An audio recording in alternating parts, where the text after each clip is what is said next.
Lambie. Just last month, former Senator Rex Patrick and I visited the steelworks in Whyalla.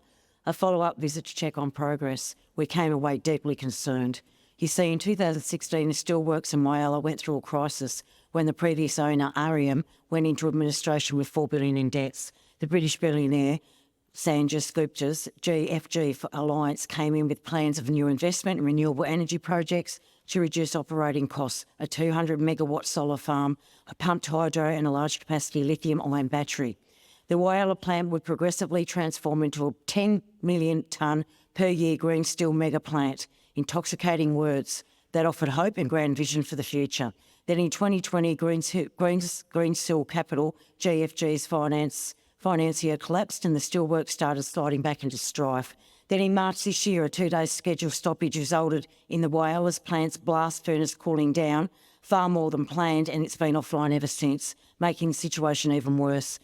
GFG Alliance recently announced it had secured a $150 million loan, which it will use to pay suppliers and fund efforts to fix the blast furnace. Before GFG's latest financial lifeline, the federal and the South Australian governments were talking about possible financial intervention. Understandably, they were nervous about just handing over money in case it went missing elsewhere in the GFG empire.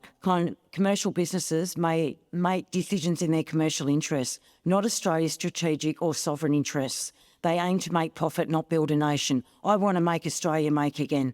If the Prime Minister really wants our future to be made in Australia, he needs to get involved and not be somewhat interested bystander and running around a cowboy hat. If the Albanese government can gift $10 billion into the US and UK shipyards, he can surely invest a few billion in critical Australian industry. Prime Minister, you need to act now, help Australian industry and help the community in Whyalla, and do what you promised in the last election and make Australia make again.